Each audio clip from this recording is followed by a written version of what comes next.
Sai Ram.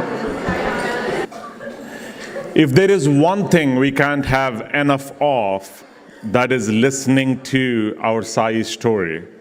I'm reminded of a beautiful poem. Sai ni vaibhavamu teluputa kastambu, shulikaina dammi chulikaina. Swami, your glory is difficult to narrate even for Lord Shiva or Lord Vishnu. And such is the glory that we are reminiscing here for the last 2 days in such lucid form through Auntie Geeta Ram and Brother Amey. Another big round of applause for both of them to spend their valuable time with us this weekend. Amey took us on the journey yesterday to, does everyone remember the 3 R's?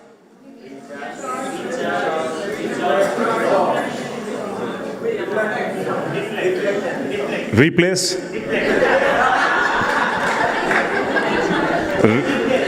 Did I hear recycle as well? Okay. So they were recharge, reflect, and resolve. All right. I didn't forget them. I wrote them here, so I was only asking you. So may I request Brother Amey to come back to share more stories with us today and to take us on the journey, as Auntie put it. And what's the journey we should go on? Paramananda Prasthana. Yeah. Paramananda Ke Prasthana. Right. Give it up for Brother Amey.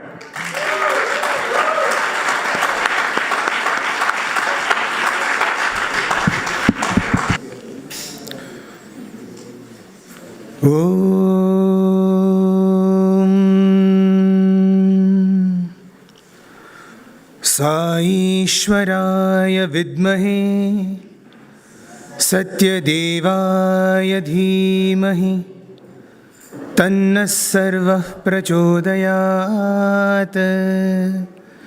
ॐ शान्ति शान्ति शान्तिः। Offering our loving pranams at the divine lotus feet of our ever-present Swami, most revered elders, dear brothers and sisters, once again a very warm and loving Sai Ram to all of you. I was just asking Brother Ravi, is it possible that we can skip this entire session? Because after what was shared this morning by Auntie, we need so much time to absorb it. The number of lessons, it'll just become information overload and there won't be any transformation if we do not contemplate on what has been said. And frankly, I just feel at this moment that I want to shut up and I want to contemplate. Not because I want to let go of this responsibility, but I think there was so much over there, that can keep us busy for at least another year. The amount of input that we have, and it's really important that there is along, Swami would say that the Vedantic methodology is Shravana, Manana, and Nididhyasana. Have you heard of these 3 terms? Shravana, Manana, Nididhyasana. What is this? Shravana refers to listening. When you listen to something, so let's look at this beautiful methodology, and believe me, this methodology can be used in any field. In any field, we use only this methodology. What is that? Shravana, first is to listen. So what is the end point of that stage 1? At the end of stage 1, you must be at least able to say, what is it that you have listened? Whether I agree with it, whether I believe in it, whether I understand it, not necessary. Do I know what was spoken?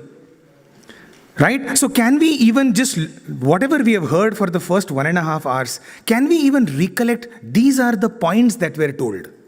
Whether I believe in those points, whether I agree with those points, that is secondary. First level is Shravana, listening. Now what that does, or what that should do, is it should lead us towards the second path, which is Manana, which is reflection. right? So with Shravana, we get recharge, right? But with Manana, we get reflection. Right? We have to start reflecting, okay, Auntie said this is what Swami said, but I don't understand it. I know what he said, but I don't understand it. It's not a living reality in my life. So now I should start contemplating. In fact, it is an intense process of inquiry. It could even mean, Swami, I don't believe it because it does not work. Start from there, right? What is the end point of this manana? The end point of manana is having done enough of investigation and inquiry, you come to the point where you say, now I get it. Intellectually, I get it. For example, when Bhagwan tells us, I believe one thing, if all of Auntie was mentioning about her notes, right, her notes being lost, imagine what it would mean. I cannot have, Sairam, it just gives me goosebumps to know that, just imagine an entire lifetime with Swami and all of those diaries and suddenly it's lost. Right? What a devastating feeling it can be. I was just thinking that imagine if all of Sai literature for some reason were lost.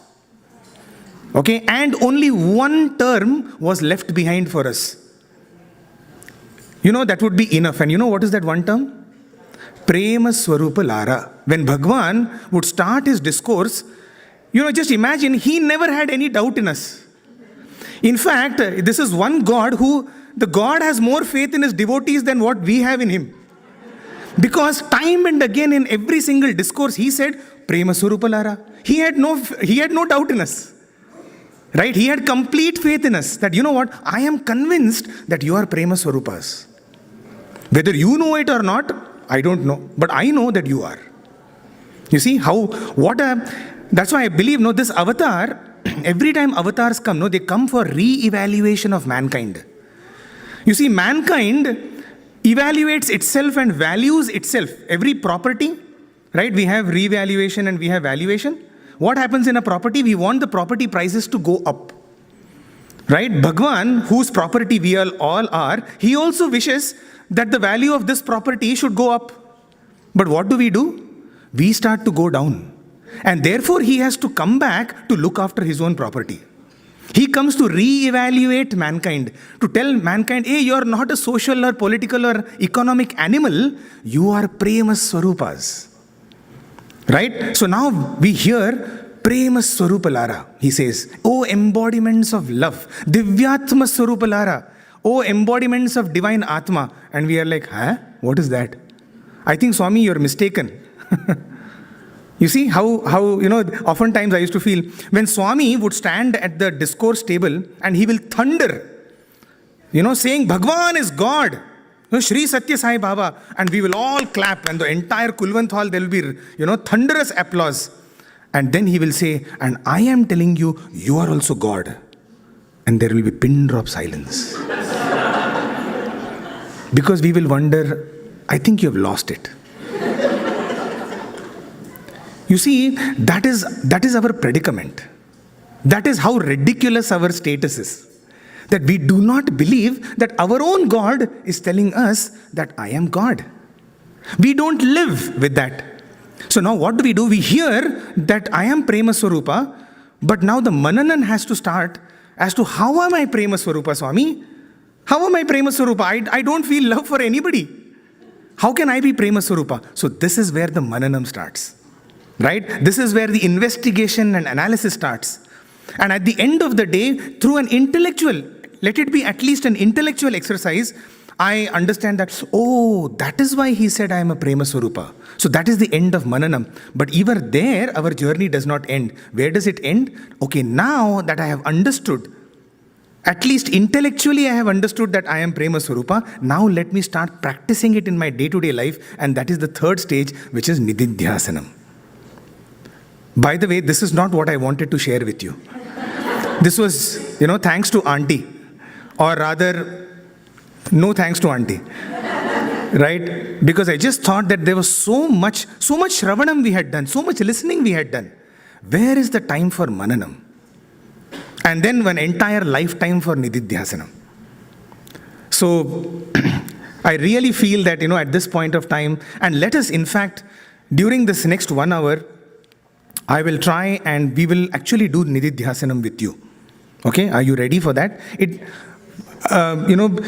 is so difficult to follow after Sehwag and Sachin, and for that matter today, after such an absolute blistering opening session. It's so difficult to now come and play that, that stabilizing innings. Even I myself don't feel like doing it, But I would like today to spend time on the topic, the theme of our retreat. All are one. Be alike to everyone. And my first question is, what a joke. All are one. Absolutely not.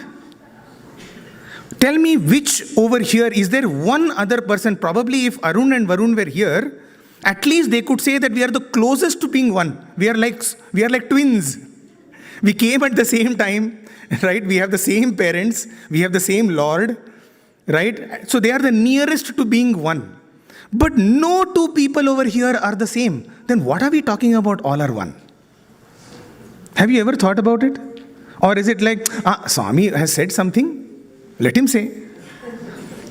So today, let us try and explore. So I'm going to take it slightly on that. If you're wondering, I think many YAs over here must be wondering, oh my God, no stories? No, I'll try to tell as many stories as possible. So let's start with one. There was this very famous a youth group called the Hyderabad Youth Group. In fact, some of the brothers are from the Hyderabad Youth Group. Swami used to love them. They used to love Swami. They were people who would do anything. If Swami were to tell, I feel that all of you should jump from this building. Without thinking, they will jump. Okay, that is how passionate they were for Swami. They would cycle to Parthi from Hyderabad, do all sorts of things. Okay. So once, one of the very senior brothers in that group, he was mentioning they all had come to Prashanti, and whenever they would come, Swami would walk up to them. So he was saying they all had come, they were sitting in darshan, and Swami walks up to them and Swami asks, the standard question, Yantamandi vacharu, how many you have come? So he says, Swami, 45 Swami, 45 people have come. Swami says, no. So now, usually, you have the perfect number in your head because you know Swami is going to ask this question. And so he said, no, Swami, 45, we counted 45 are here. Swami says, no, 46. Am I not there with you? Oh, very nice, Swami.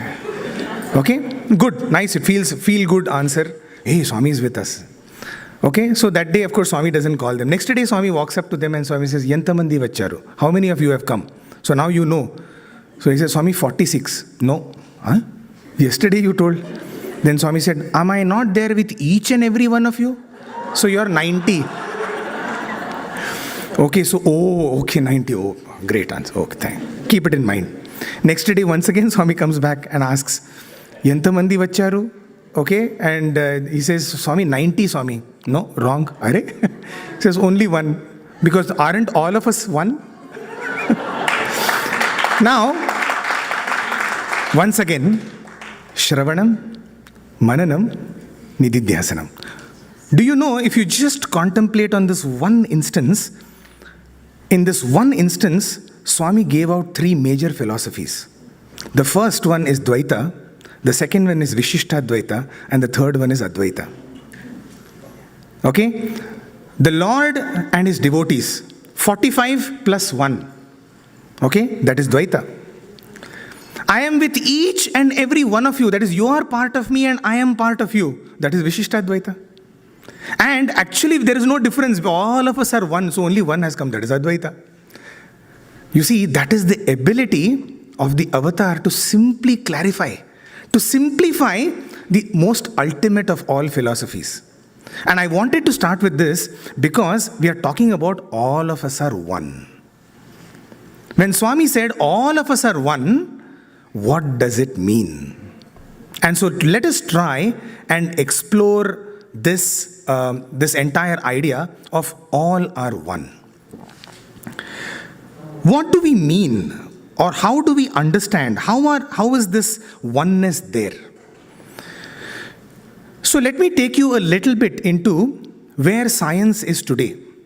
I was listening to one of the great cosmologists, and there was a TED talk. And he said, Today, science is reaching a kind of an outcome. They're reaching a conclusion to say that, in fact, every single person over here, we have come, our origin is when the universe originated. 13.7 billion years back. You know how? Do you know how? Do you know that we have hemoglobin in our blood? It's a beautiful talk. You must listen to it. I will get you the talk. I think it's by, it's a Chinese American. So do you know there is hemoglobin in our blood, right? We need iron in our blood. If there's no iron, we cannot survive. You know why? Because iron is what takes oxygen and takes it all over the body. Okay, I'm no medical expert, but this is what he said, and so I'm kind of, just telling it out. Do you know from where iron has come in the universe? It is, sorry? From birth? From earth? From where has earth come? From star. It is said that when the Big Bang happened 13.7 billion years back and two stars collided, it was in the collision of those two stars that iron was created. There was the only way by which iron can be created in this universe is when two galaxies smash against each other. So therefore, the iron in each and every body of ours has actually originated when two galaxies met. Okay, he goes on to say that even oxygen and hydrogen and oxygen are the most fundamental properties of this universe, right? H2O, the water that we drink, right? Hydrogen and oxygen, the only way that it could have come, carbon, the only way that it could have come is by the clashing of stars and galaxies, and therefore this universe is our mother. Just imagine, we are not even entering into spirituality yet. We are not even entering into the realm of consciousness yet. This is this very universe that we are seeing. Today, science is telling that each and every one of us is actually the product of the universe. So therefore, the iron in your body, the iron in my body, the iron in everybody else's, the oxygen and the carbon, we are all the same. Yes or no?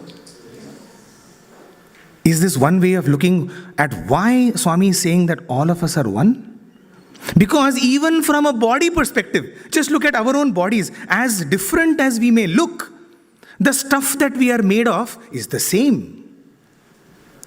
Point to ponder. Yes? Think about it. What does it mean when Swami says all are one? When the Vedas and the scriptures say Ekam Sat, right? Truth is only one. What does it mean? So now let me take you to there is another theory called the Gaia theory, Gaia. Okay? All of you can go and Google it. Of course, here you won't be able to, which is good. Because we don't have network here. But there is a theory called Gaia theory. So you know what the Gaia theory proposes? The Gaia theory proposes that look at our own body. Okay, right now, just look at your own body. What is happening? You have a bunch, basically we are all multicellular beings. Do you agree? Do you agree that we are fundamentally multicellular beings? What happened when we were born? We started off as a single-celled being and then it multiplied. And then somewhere probably at the 5th month or the 6th month, what happened? Some cells suddenly decided that, oh, now these cells will become the heart. And some other cells said, okay, now this will become the brain. And then some cells decided, okay, now this is going to be the liver and the pancreas and the kidneys and the bones and the body and the blood and all of that. It all started with one cell. Okay, we are still only at the physiological level. Correct? Now just imagine different cells came together and it formed a tissue. Different tissues came together and it formed an organ. Different organs came together and it created an organ system. Different organ systems came and it formed a human body. The Gaia theory proposes that why are you stopping there? Don't stop over there. Continue. Continue from there, what it says is that many people come, many human beings, bodies come together, it creates a society. Many societies comes together, it creates a world. So you have the animal kingdom, you have the plant kingdom, you have the human kingdom. All of that is coming together, it is creating the earth. Many earths put together creates the solar system, so on, so forth. And therefore the entire universe is but one being. Does it make sense? Is it not a fallacy on our part to just kind of stop at ourselves? Yeah.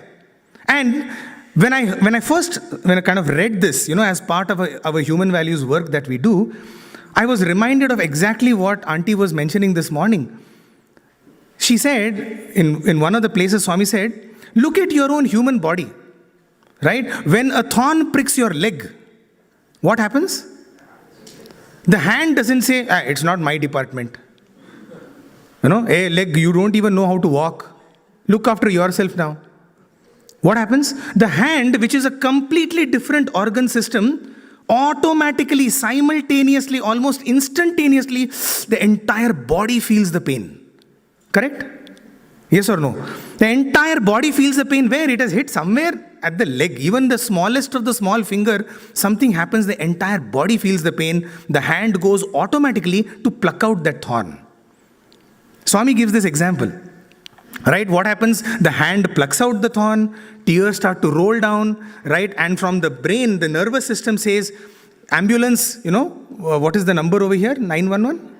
911. 911 is sent by the nervous system right to the cornermost part of the body to say, hey, get into action and stop that bleeding over there. What is happening? The hand doesn't say, it's not my department. The eyes do not say, why am I crying? Right? The nervous system says, you better, this is good for you, handle this. Next time you'll know how to walk. No, right? We don't judge the pain. Right? We don't judge what the leg has done. Why do we do this in our daily life with others then? This is what Swami is asking. Because if we truly believe that every part is nothing but an organ of the Lord, what does the Purusha Suktam say? Now we are entering into, you see how connected this is now becoming. What does the Purusha Suktam says? Brahmanosya mukhamasid bahurajanyakritah urut. I'm only saying this because I was told that you all do Vedam chanting. Correct?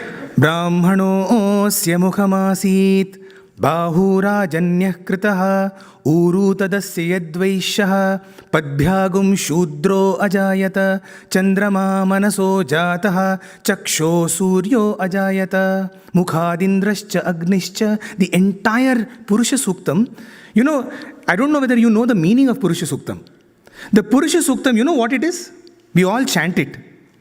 Do you know what the Purusha Suktam is? How many of you know the Purusha Suktam? You have heard about it, or all of you? Most of you? Right? Okay, some of you are no. If you don't, do know it. Because it was one of Swami's most favorite. For no other reason you need to know. Okay, but if you do want to know one of the reasons, there's a description of the making of the entire universe. How the universe came into being is described in the Purusha Suktam. And you know how it is described? There is a great cosmic yajna, there is a great cosmic sacrifice that is happening, ahuti. Okay, and in that ahuti, that is the outcome of that great sacrifice, is this entire universe. And you know what is being sacrificed?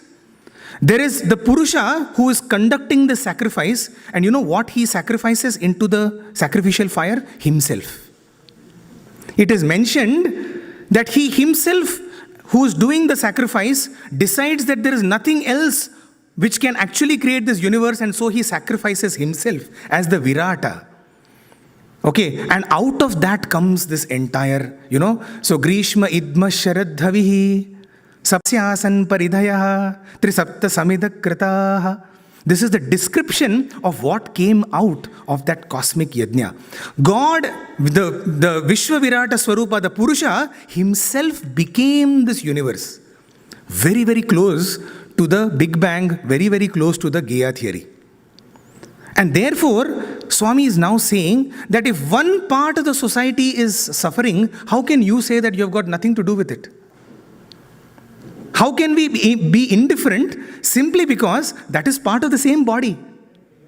You see, that is how Swami worked. And therefore, when we say we do seva, somebody was asking yesterday, the perspective that Swami gives, that when he says that our organization is different from other organization, it is only this, that when we do seva, it is not we are going and serving somebody who's downtrodden. We are not serving somebody who does not have much. We are only serving our own body. It is just like how the hand goes to pluck out the thorn from the leg. Is the hand doing seva? Can you consider the hand doing seva to the leg? Right? Just think about it. In one sense, yes, if the hand wants to think that, remember, I have taken out thorn from your leg. Now, next time if something happens to me, you better do something. Right? We don't, right? Swami is saying that doing seva is exactly like that.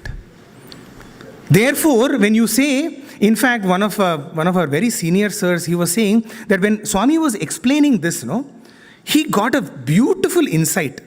He says, when we say Narayana Seva, Swami in one of the discourses says, there is something called poor feeding. Then there is something called feeding the poor. And then there is Narayana Seva. There are 3 levels of the seva that we do. Poor feeding. Poor feeding means poor feeding. Means you're fed very poorly. The worst kind of seva to do. You see someone, Abba, Papa. And then, you just take, hey, what is there left at home? Hey, don't give that sari. You give this one anyway I don't use. That is called poor feeding. Right? Usually when at home, what we have, all the rotten fruits or something which is kept old, some 4 or 5 days old stuff, when we give it to someone, that is called poor feeding. In fact, Auntie has a beautiful experience of she telling that lady from Tumkur, right, Auntie? When, the rice one, where Swami brings out the jola, right? There's one lady from Tumkur, right? Okay, don't tell the place, yeah. Oh, I should not simply malign the place. Otherwise, next time some devotee comes, I am from Tumkur. Oh, you must be related to that. So, we know the story of, that lady telling Swami, we feed a lot of people, and then Swami showing her, is this the quality of rice that you use? That is called poor feeding. Means feeding poorly. From there, we need to graduate to feeding the poor. So, poor feeding to feeding the poor. Where we do it out of sympathy. Oh, papam, he doesn't have anything. So, let me do it. Swami has blessed me with a lot. Okay, most of us do that. We only feed the poor. But Swami is saying, I'm not interested in these two. Swami wants us to go to the ultimate level. Why? Which is Narayana Seva. That is not a person who needs your sympathy. In fact, that person has had grace on you, because of which you are having an opportunity to serve him. Now just think about it. When I keep, the more and more I think about it, it's absolutely mind-blowing if you really think about it. When we go to a temple or when we go to a church, or right now we are here and we are opposites, sitting opposite to the Lord, is this entire process, a bhajan, is it creating some good vibrations inside you? Positive vibrations inside you? Yes. Right? So therefore, when we enter into a temple, what is happening? There is goodness coming inside. The good qualities are emerging out of your heart, your mind, whatever you say. Correct? Now just keep this. When you look at somebody who's suffering, right? And what kind of emotions come out of you? Or what kind of emotions should come out of you? Yes, compassion. Is that a good quality? Yes. So see what's happening in a temple and see what is happening over there. Here also good qualities are emerging, and in that person's presence also good qualities are emerging. Therefore, he is the same as Narayana. Correct? Logical? Is this logical? Yes. If it is not, please challenge it. If we get any other thought in the presence of the recipient, then that is not Narayana Seva. If we are able to feel genuine love and compassion, and when I heard this, I said, Swami, this is all good for you because you see us as Prema Sarupas. It's impossible. And so I said, you know what, I will challenge it. Because that's what I do. Okay? I challenge everything that Swami says. And what I do is I genuinely challenge and I try to do it. And so far, I have not been found unsuccessful. Means, so far, Swami has always been successful and I have lost all the challenges. That much I can say. So try it for yourself. So what I did was, in Prashanti Nilayam, in Puttaparthi, right outside the Ganesh gate, so many Narayanas sit. I said, Swami, I am going to pick one or two and I am genuinely now going to see you in them. Let me try. So I call them my most beloved friends. You know why? Also because I also don't have money and they also don't have money. So every day, these friends would come and say, Sai Ram. I would say, I also don't have. So very soon, now they've become my friends because the moment they see me, this fellow is also like us only. He also doesn't have anything. We also don't have. You come sit here next to us. So most of them are known to me. And I also know all of them. Okay. And so I started looking at two individuals. So genuinely, every day as I would walk to Mandir, I would look at them and I would, kind of visualize, Swami is sitting over here. One used to be right outside Samadhi, Ishwaramma Samadhi, that there. In fact, that girl you will see even now, she's mad. She's a little conky lady. That girl sits outside Sai Towers at night. I can tell you her address and everything.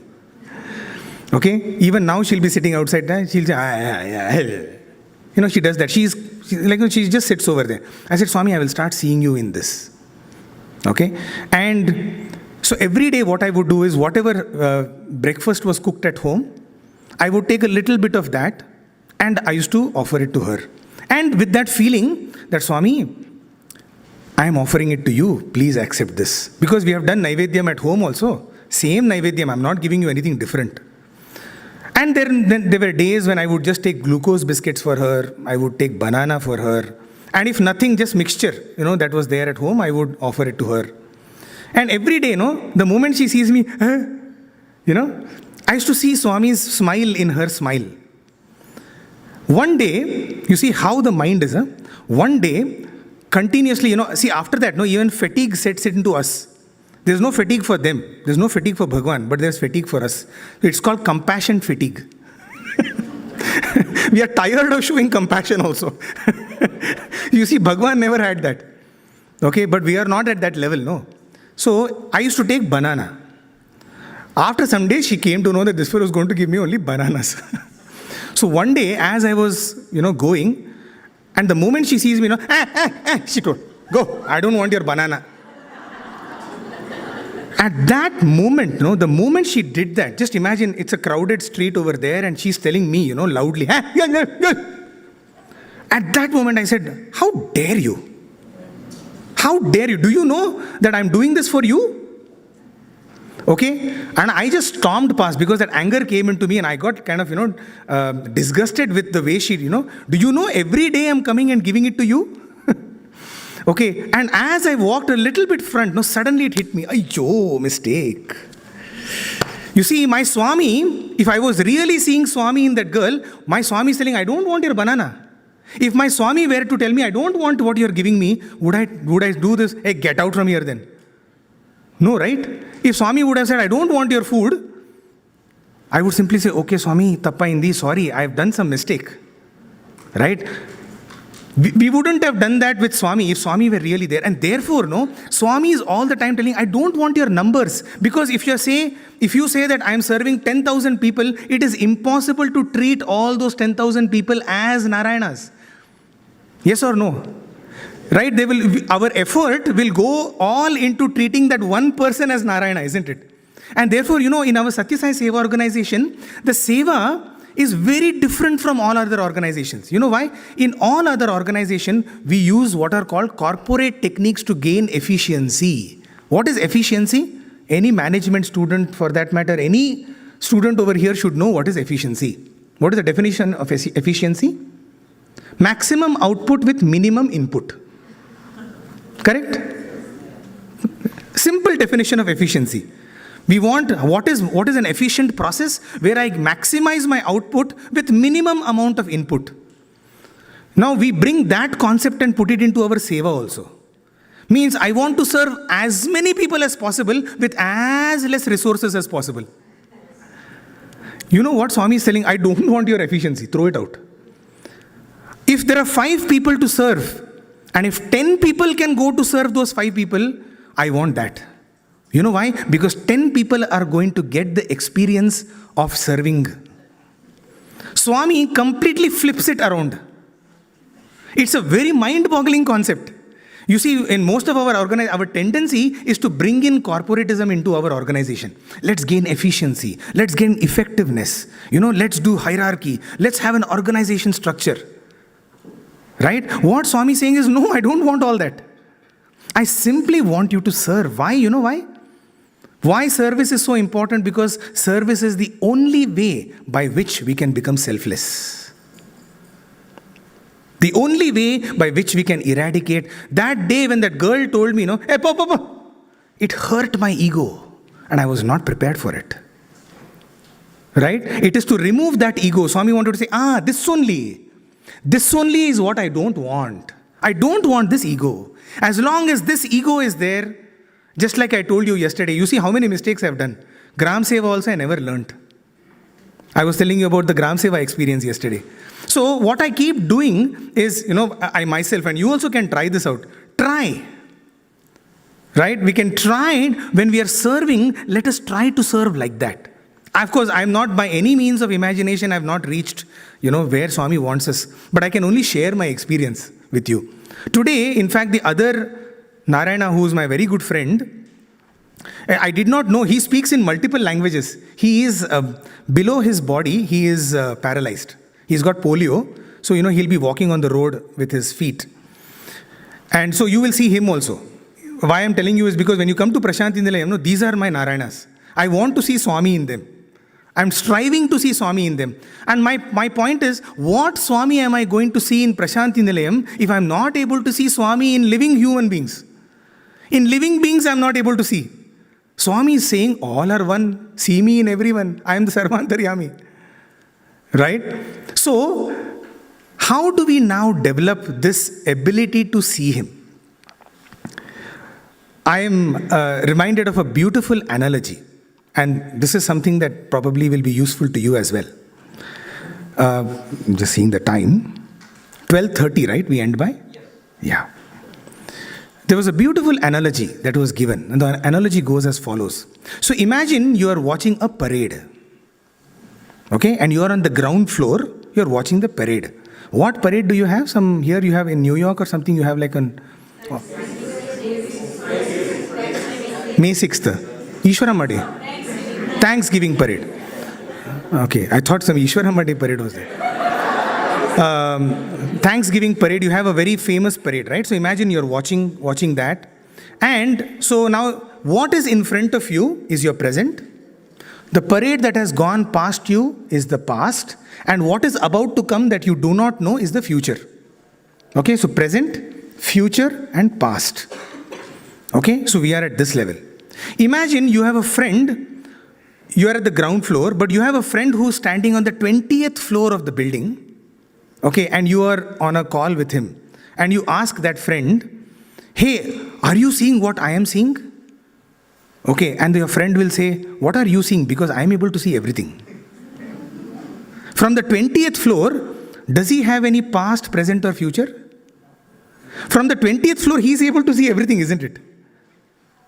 Right? This is exactly where Swami wants us to raise. How do we see oneness is simply by raising ourselves higher and higher. You see, the person who is at the 20th floor, he's saying, you tell me what you're able to see because I am able to see. For me, everything is present. When Bhagavan says everything is omnipresent for me, is because he is so much up there that for him, everything looks like one only. There is no past, present, or future. I like this analogy very, very much. So if you really want to see oneness, if we really want to experience that, simply have to raise ourselves. There is no other way.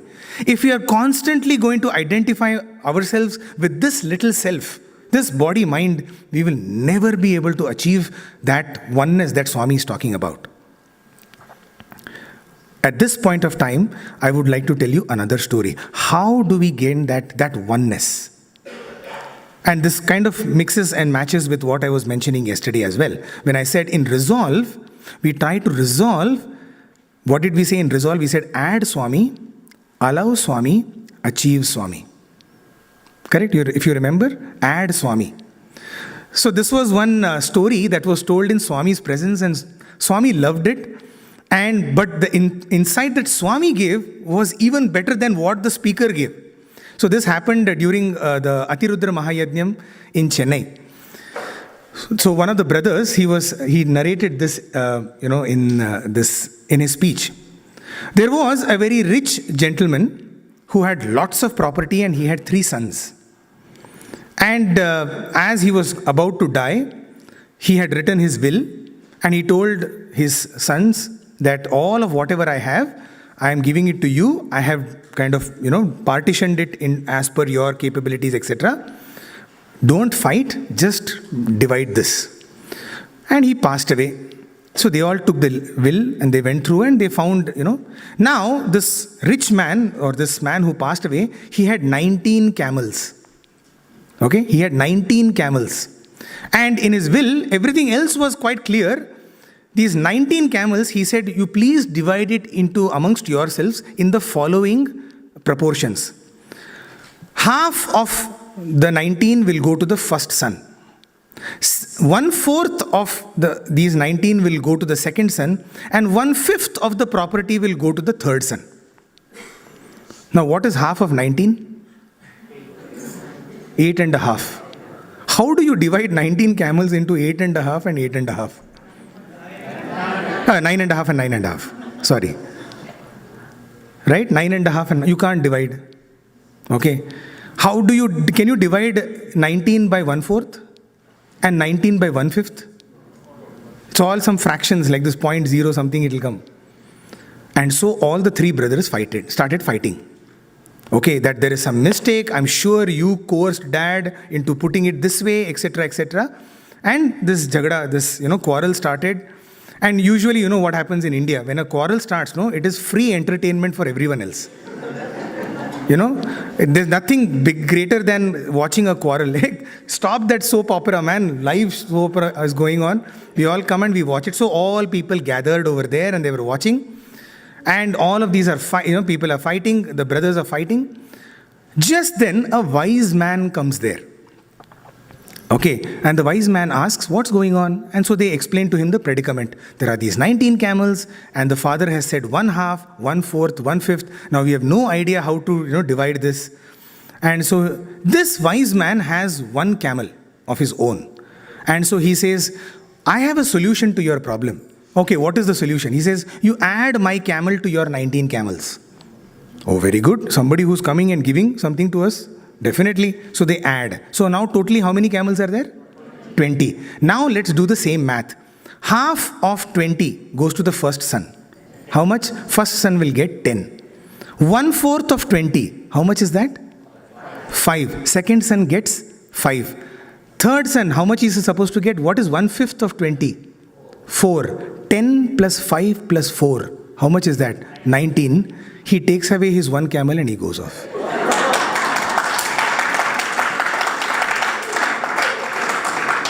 Did you understand the math?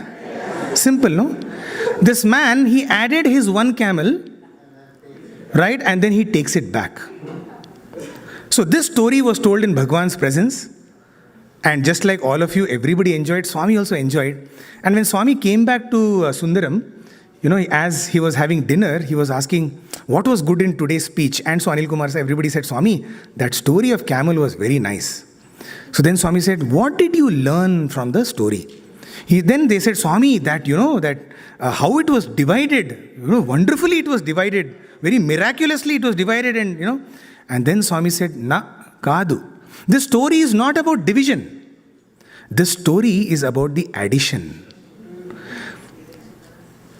You see, when you contemplate on this, everything in our lives is like that 19 camels. Okay, all what we have, our property, our relationships, our status and our power and everything is like that 19. Yes, it is a sizable number, but it can only create chaos. The only way that we can make meaning out of that 19 is by adding this 1 into our lives. When you add that 1 into this 19, suddenly all of this 19 becomes meaningful. It becomes useful.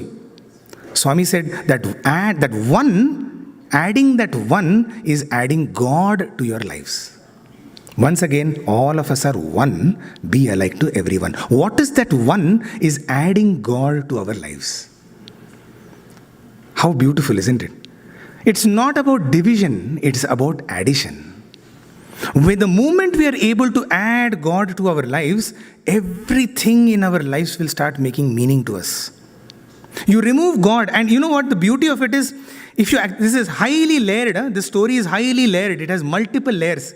See, in spite of adding 1, that 1 remains separate. The 1 doesn't get added. It doesn't get divided. The 1 remains 1. Actually, it is a highly Vedantic concept. Right? That 1 continues to remain 1. That is what we need to do in our lives. Even before I end this, let me tell you how Swami explained to me this oneness. You know, oftentimes all of us used to write letters to Swami, right? Swami used to always come up to students and says, this much I've given you, then also you have something to write to me. You know, typically what would happen is he will be carrying all the letters. You would have seen in the videos. So he would have carried, both his hand will be full of letters. Okay, and by the time he comes to students, his hands will be full of letters. And so he would say typically to us, Chudu, see how many letters I'm having. Meaning how many prayers and how many problems I'm having to face. You fellows, I've given you free education, I'm feeding you, I'm giving you everything. Then also you have something to ask me. So when he had said this, I kind of took it to my heart. I said, correct. When I don't have anything spectacular to write to him, why waste, paper? Why waste his time? So I wouldn't write any letters to Swami. That was my personal philosophy. But except on one day in the year, I used to feel that legitimately I can write letter to Swami, which is that on my birthday. Because on my birthday, you can't disappoint me. Correct, no? Usually that's what happens, no? Just imagine, you don't know it is somebody's birthday. No, that's not your problem. Okay, I'm talking about now individually. Just imagine in our office, typically this is what happens, right? That we have a really bad argument with someone, or we tell them off really badly. Okay, and then somebody comes and says, hey, it is his birthday. Oh, at least today I should not have done. Correct, no? Actually, on no day you should be blasting anybody. But at least on their birthday, you should not blast them. You feel that, right? Several times it would have happened. You would have had a bad showdown with somebody. Then somebody comes and says, it was that birthday. You go and apologize. Say, sorry, I didn't know it was your birthday. Huh? Which then you feel that I wish every day was my birthday. Right? So, I also used to feel, Swami, all your rules and regulations, on my birthday it does not count. Because that day it's my day, man. Like, you can't disappoint me. Like, it's my day. So only on my birthday I used to write a letter. And I used to believe that if Swami wishes to take the letter, so be it. If he does not, the expiry date of that letter is 12 o'clock of that night, midnight, 11:59, tear the letter and throw it off. Because next day you can't sit with the letter because you say, today is not your birthday. Why are you sitting with letter? That is how it used to go. And there were several years where he took my letter and several years he never took my letter. So it was the year 2007. I was sitting with the letter on my birthday and obviously with Akshatam and other things. And believe me, I had nothing much to write in the letter. There were some beautiful prayers that I had heard over the years that anyway I do it in my prayers. Same prayers I used to just write it down in a letter. For example, you see, in Loving God, Professor Kasturi starts the entire Loving God with a beautiful statement. He says, Loving God starts with, this time also I had failed and I had to be sent back to primary school, and therefore I was born on a Christmas day on the banks of an Arabian Sea in a Hindu household. He was born on 25th of December. He was born on a Christmas day on the Arabian Sea in a Hindu household. Right? So he says, it was a conglomerate. Of course, the poet that Kasturi Garu is, absolutely mind-boggling. He says, even this time I had not learnt my lesson. I had failed, and therefore I had to be sent back to primary school. Which is the primary school? This world. Right? So I used to love that statement. So every time in my birthday letter, I used to say, Swami, there's nothing happy about this birthday because I have come into this world because I did not learn. So I used to steal that line from Kasturi Garu and I used to write that Swami, let this be the last. Like, I'm not proud of my birth. When we should be really proud? We should be really proud when there is no birth. Isn't it? That will be the proudest moment of each one of our lives. Ironical it may sound. Right. So I used to start with that. And then there was a beautiful prayer that I had heard. Swami, you become the thinker of my thoughts. You are the doer of my deeds. You are the speaker of my words. So I used to like that very much. Thinker of my thoughts, doer of my deeds, speaker of my words. I am in you, you are in me. I am you, you are in me. Guide me, guard me, protect me. This is my letter. I'm telling you because there's nothing personal in this. So I sat that day with the letter, 2007. And Swami came, he put Akshata on me, but he never took the letter. So I came back to hostel and was waiting to tear it and throw it off. It's okay. I forgive you. I forgive you for not taking my letter. So, such compassionate we devotees are, that we even forgive the Lord. So, just then, in the hostel, we used to have these what are called extempores, Parayanam sessions. So, satsang in the hostel is called Parayanam. Okay, Parayanam is when, some sirs, one of our seniors will suddenly burst forth into, like, for example, you just spend some time with Geeta auntie, anywhere. Just like Brother Balu was telling, in the car, Parayanam session will start off. Anywhere the Parayanam, suddenly start talking about Swami. So we had one sir, I can even tell you his name, Sainath, Dr. M. Sainath sir, who had lived with Swami. He had served Swami in his, he was to sleep in Swami's room. So he had come to the hostel. He was staying with us in the hostel. And so he would suddenly burst forth into, somebody will go and ask him some question and he'll start, some Parayanam will start. So the moment Sainath sir starts, like wildfire, everybody, hey, Sainath sir has started, Sainath sir has started. So we all used to run, to his room and just, hear what story. 15, 20, 30 minutes it would last. So just when I had come back to hostel, Sainath sir had just started sharing. So I went to his room and that day he was telling about whether we should write letters to Swami or not. The topic that day. And he was telling when he was a student, they had once a debate between, the boys. One set of boys said that there is no need to write a letter to Swami because Swami knows everything. Another set of boys had taken the opposite stance, saying that we should write a letter. And so, there was some back and forth and there was no conclusion out of it. They went to bed. Okay, and next day, when Sainath sir goes to Mandir, Swami is in the interview room and Swami sends word for him. When he enters into the interview room, he sees that there is a big stack of letters on Swami's left-hand side. And so now he's describing what he's seeing. He says Swami is, taking one letter he opens, he reads, and then puts it on his right-hand side. Some letter he just takes, reads what is on top, and puts it on the right-hand side. Some letter too, he doesn't even, he just takes it and throws it. Okay. So in his mind, he was thinking, why this differential treatment? Every devotee has written with so much love to Swami. Swami, some letters he's opening, some letters he's just seeing, some letters he's not even bothered to see, he's throwing them. Right-hand side basically is, the in-box and out-box. It is basically out. So he felt, that, suddenly I said, no, we become more compassionate than Lord. Swami, what is this? Why are you, treating some letters badly? Every devotee has written. So the moment this thought went into his mind, Swami looked up and said, what are you thinking? So he said, no, Swami, nothing. Oh, you are thinking why I am having this kind of differential treatment. He said, come. So usually, when something like this happens, you try to be as far as possible from Swami. No, Swami, this is good. From here only I will see. Swami said, no, ikkada, come here. You pick up any one letter from here. He said, Swami, it's written to you. How I can, nenu cheptunnan kada, I am telling you, you open. And you go and read it to yourself. So he opens the letter and it is a letter written by a devotee who had a daughter with some kidney problem, and he had come 6 months back, and Bhagwan had materialized Vibhuti, and today the daughter is doing well. Swami, thank you so much. It was a gratitude letter. And so the moment he finished the letter, he looked up at Swami, and Swami said, what is that Bengali gentleman writing? Okay, he's writing that he had come here 6 months back, his daughter was suffering. And so Swami went through the entire letter, the contents of the letter, and obviously it was a moment of omniscience of Swami, and so he just folded his hands. And that's when he said, Swami, if you know everything, should we write letters to you?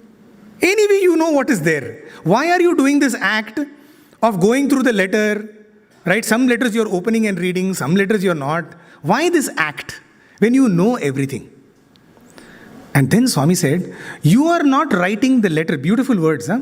You are not writing the letters to inform me, you are writing the letters to inform yourself. You see, in the process of writing a letter, when we are writing a letter to Swami, what is happening?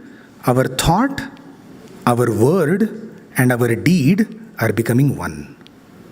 So, in the act of writing a letter to Swami, automatically Trikarana Shuddhi is happening. Therefore, letter writing is a sadhana. So, you are informing and reforming yourself. You are not doing it for my sake. The act of giving me is only the culmination of that sadhana. You see, when we do some sadhana and we say, Sa Ishwararpanamastu, Hari Om, Tat Sat Shri Sa Ishwararpanamastu, that's what is happening. Whatever we are doing, we are simply then saying, okay, Swami, this is all done now, I offer it to you. So the sadhana of writing a letter is not to inform me, but to inform and reform you. Okay, so this is the story that I heard. And I said, now I am not going to give up my letter. I'm coming back to, this is a story in a story, okay? So I'm coming back to the other story that I was mentioning. I simply decided from now onwards, I am going to sit with the letter every day. Okay? Whenever he takes it, he takes it. If he doesn't take it, see, my job is to offer it to him. Right? Whenever he wishes to take the offering, let him take it.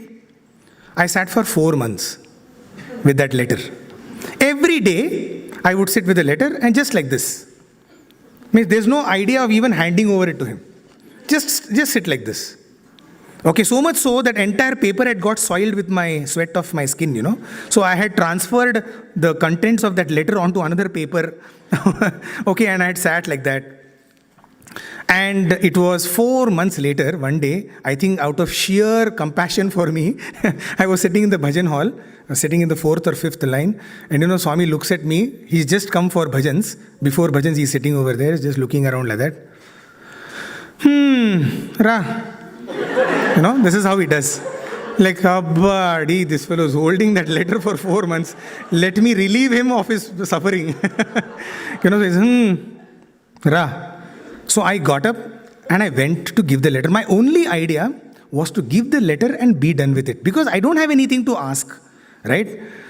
Swami opens the letter and starts to read out the letter to me. Okay? And so he's reading. Dear Swami, become the thinker of my thoughts, become the doer of my deeds, become this. And it was a blissful experience because just imagine Swami is reading out your letter to yourself. And of course, you know, oftentimes because as primary school children, we know whether your handwriting in the class is good or not, your handwriting in the letter ensure that it is very good.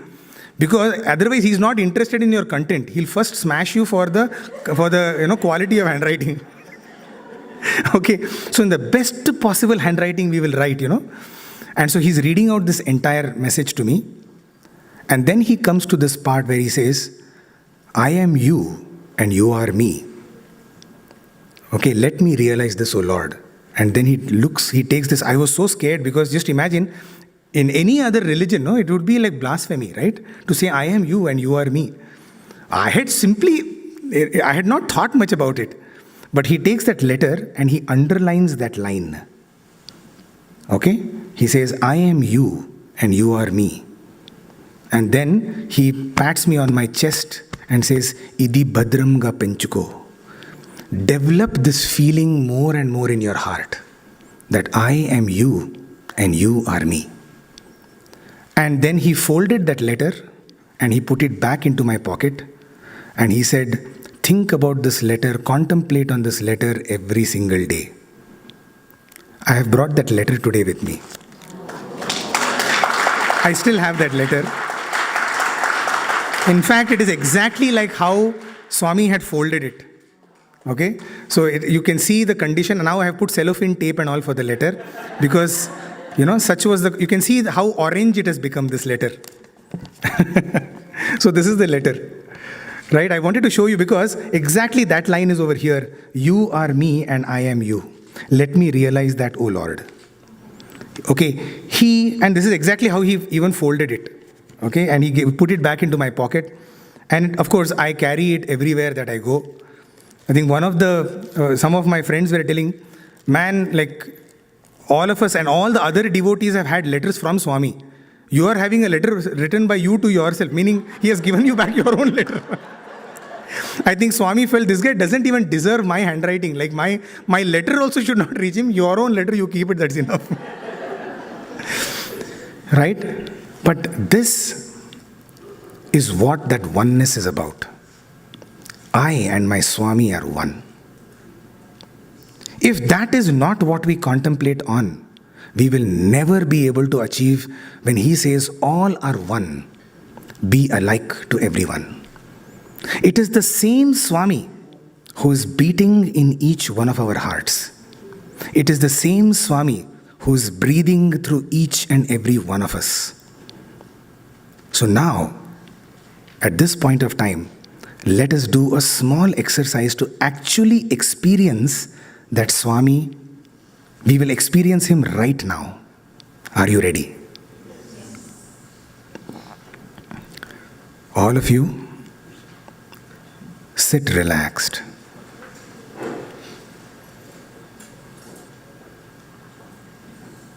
And simply listen to the instructions. Breathe in deep. And breathe out. Feel the air going in through your nose and filling your lungs, and feel the air that is exhaled by you. Breathe in normally. Breathe out normally. Relax every part of the body. Start with the face. Your eyes, relax. Your facial muscles, relax. Your shoulders, relax. Arms, relax. Your feet, relax.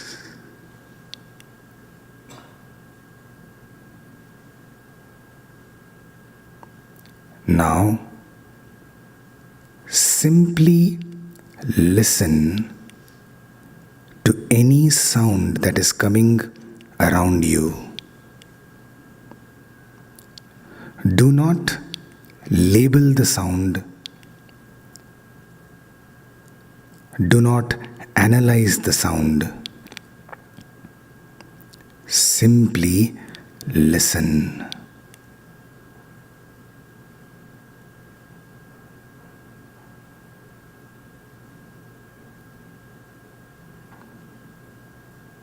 Listen attentively.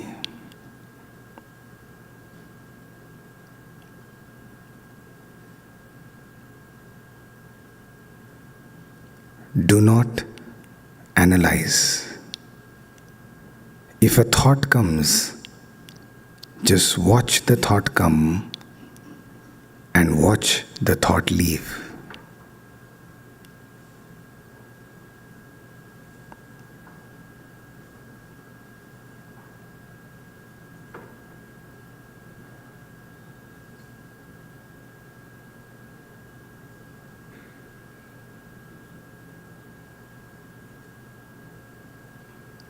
Simply listen.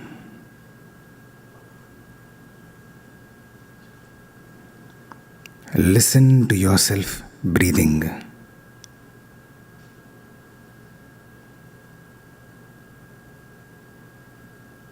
Listen to your heart beat.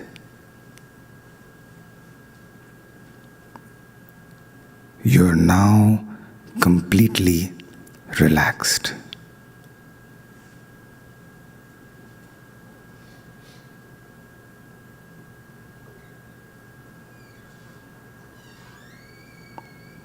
You can listen to the creaking of the door.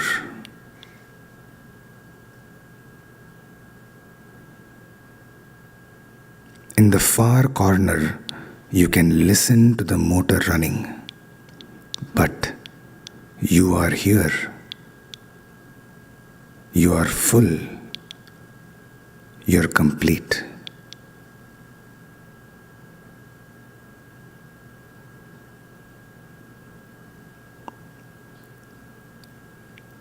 In this complete silence, you experience a fullness.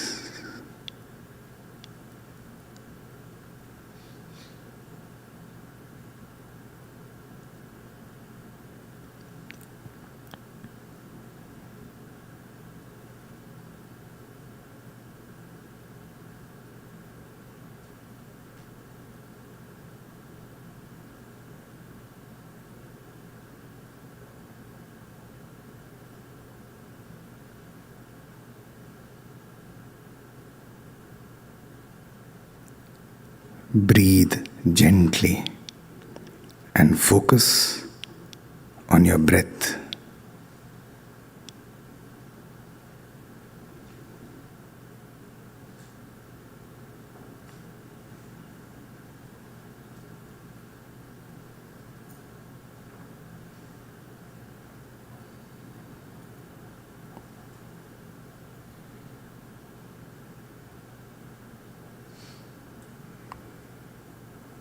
Now, gently bring your palms together, rub them, and put it on top of your eyes.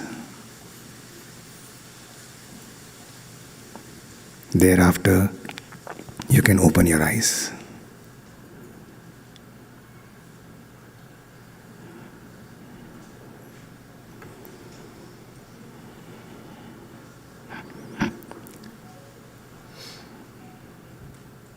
What was your experience?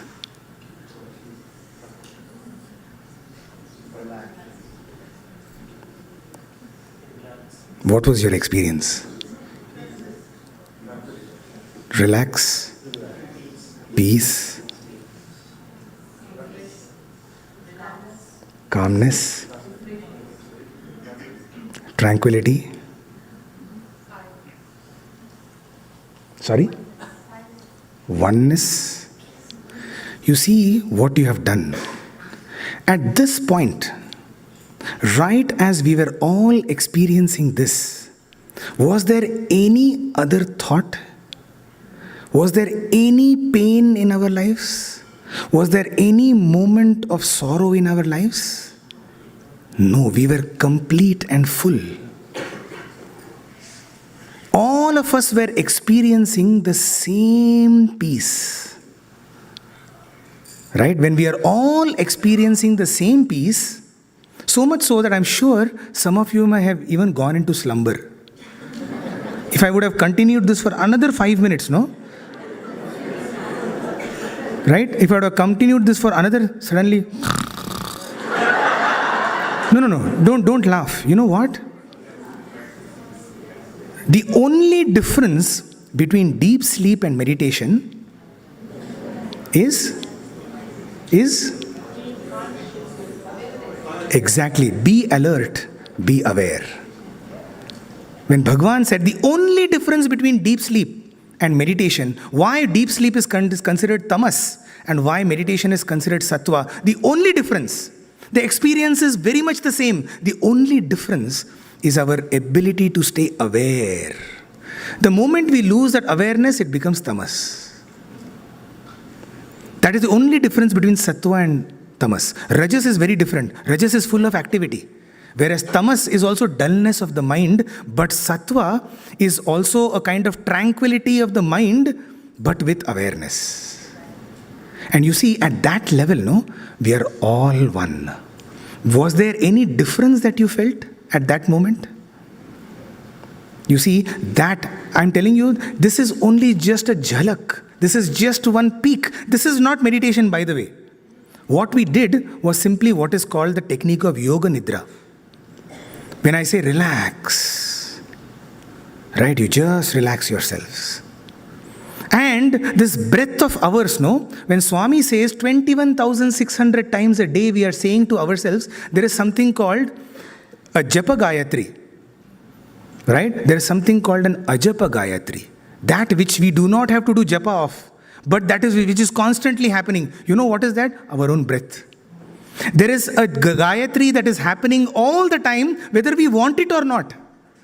All we need to do now is to pay attention to that gayatri. What is that gayatri telling us? I am he. I am he. Exactly what Swami told me. You and I are one. We have experienced that Swami now. Let me ask you, did you experience peace? You did, right? At least for one few seconds. That is only prashanti. But believe me, prashanti, of course, this is only shanti. The same shanti when we are able to take into our lives on a continuous basis. And this is the technique that I want to tell you. You know what? You can do this. What? Did we do it for like 3 minutes? I don't think more than 3-4 minutes. In 3-4 minutes, we can go so close to what that prashanti is. So when people tell me, no, I don't find time for meditation. Surely you can find time for meditation. This is all we need to do. What else meditation is about? Right? Can't we pay attention to our own breath? Something that is keeping us alive? So find that much time in a day. Right? Any time during the day, even if we get 2 minutes between, there is while walking from one meeting to another meeting, at least there you have some gap. Right? Simply close eyes and focus on this Ajapa Gayatri that is going on. I am Swami. Enter into the next meeting. Right? Enter into the next assignment. And you will find tremendous amount of relaxation and power through that.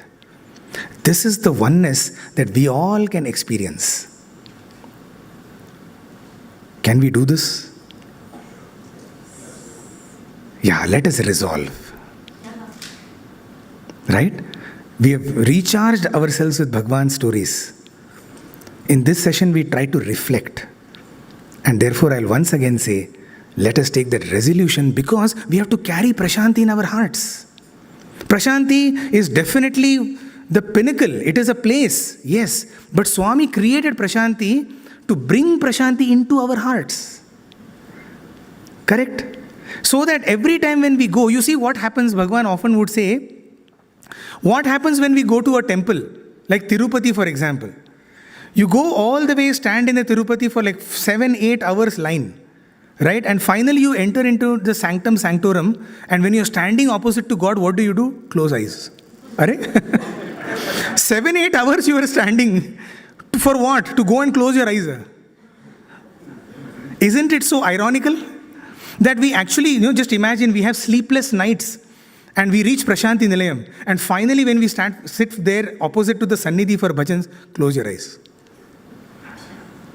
Right? Why? You know why? Because the same Lord that I'm able to see outside, now I want to see that Lord here. Right? I will only end on this beautiful experience. The bhajan hall you have seen in Mandir, Prashanti Nilayam, very small hall, 500, 600 people. Right? So it used to be jam-packed all the time. So one of our professors, he simply decided that I'm not going to get into that, I'm not going to try to get a place, I'll simply sit outside. What he would do is he would sit outside, and when bhajans would start, he would close his eyes and he would visualize the Swami inside of him. The same Swami who will be sitting outside on the throne and putting talam, how beautifully we are watching, on the videos, Swami putting talam, he would just visualize that. One of the days, one evening, he did not know that Swami had actually gotten up from the Simhasana, from his throne, and he had gone out, and after having completed his work, he had come and he stood right in front of the sir. Okay? And the sir is closing his eyes, enjoying the Swami inside. He doesn't know that Swami is standing actually outside. So the bhajan got over, and after the bhajan, usually, typically what do? We just open eyes and then close it again. Right? He opened eyes and he saw Swami. So immediately he looked. And Swami smiled at him. And Swami comes up to him and Swami says, Andar ka Swami or Bahar ka Swami ek hi hai. The Swami inside of you and the Swami outside of you are one and the same. In fact, it is to reintroduce the Swami that is inside of us that a Swami has to come outside of us. The purpose of the avatar is to, hey man, you have forgotten that there is me who is seated in your heart. That is your true identity. That is why I have to come. To remind you that, hey, this is the form that you are supposed to see inside. Right? He comes to reintroduce God into our lives because that is what our true reality is. Once again, when we say all are one, the inside and the outside are one.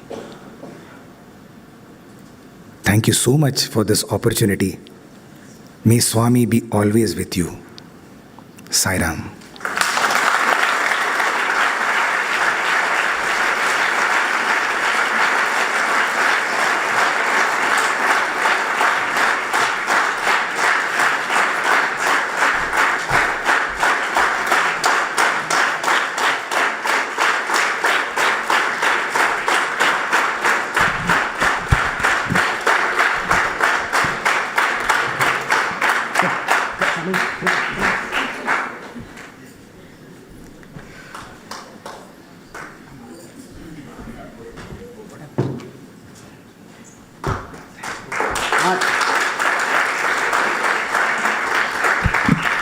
Thank you, Vinny. I tried to take as much as notes as possible, but it's so much Sagas deep into his speech. I hope you all got it. Please give him one more round of applause. Not necessary. I was literally scared when he said that after listening to Gita Auntie, so I want to just walk out. I thought, oh my God, he's going to go? No. But thank you for finishing your responsibility. That's one thing we wanted all to hear. That. Thank you so much again, right? And then, please sit down, please. Thank you so much. Come on. I right now feel like a zoo animal. Yeah, a bit like those. So thank you so much for it. Nowadays, Brother Amey, I can tell you that all the devotional coordinator will be thinking about, am I poorly or feeding Poor feeding or Narayana or Seva, where am I now? That's what I'm thinking. I think beautifully explained. I think here all the Narayanas are here. I can tell that you put together something to think about how the seva can be go further. I know Grama Seva, the same thing, how you mentioned. I think something, this retreat is going to give them to take away what we all wanted to see as an officers, right? And definitely thank you so much. Another one is like the camel story. I heard different way, Tenali Rama stories and all the things I heard it. But the one thing is these brothers, thank God, listen to the wise men. Yes. Right? But sometimes when they fight for the properties, they forget the wise men, they forget everybody. They don't even care. But thank God Swami is this remaining all of us. Please listen. Then as you said, first thing you talked about when you talk about listening is very important for all of us to carry. And then if you don't listen, how are you going to reflect? And what are you going to resolve? Nothing, right? So thank you so much for going through. And again, writing letter, I never wrote letter to Swami.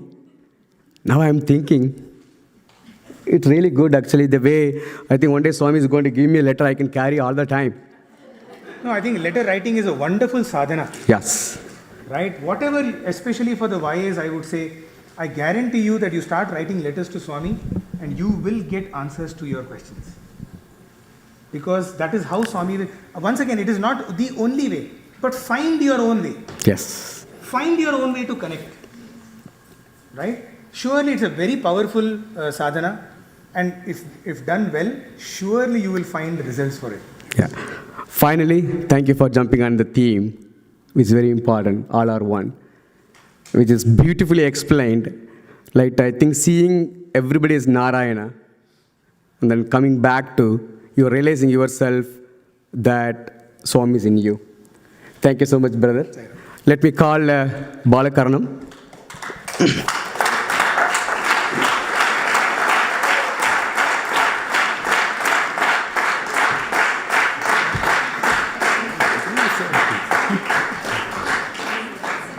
This is so embarrassing.